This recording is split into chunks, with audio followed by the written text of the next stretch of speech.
ଯେତେବେଳେ ଗୋଟିଏ ଗଛଟେ ଅଛି ପତ୍ର ଝଡ଼ି ଯାଇଛି କିନ୍ତୁ ପାଣି ଦେଲେ ପତ୍ର କଅଁଳିବ କିନ୍ତୁ ଲୋକଙ୍କର ଅଭ୍ୟାସ ହେଉଛି ହାଣିବା କେମିତି ସେ ଗଛଟାକୁ। ତେଣୁ ସେଇଭଳିଆ କିଛି ଲୋକ ଯଦି ତାଙ୍କର ମତ ଦେଉଥିବେ ମୁଁ ଜାଣିନି।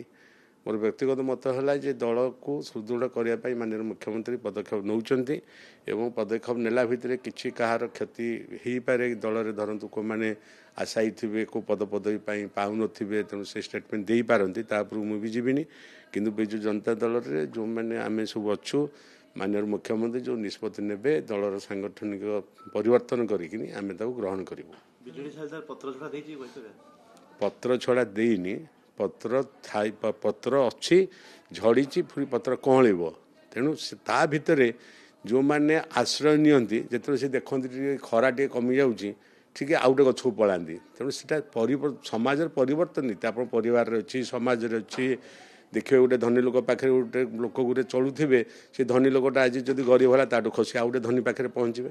ତେଣୁ ସେଇଟା ସମାଜର କ୍ରିୟାଶୀଳ ପରିବର୍ତ୍ତନଶୀଳ ଲୋକଙ୍କର ଭିତରେ ଥାଏ।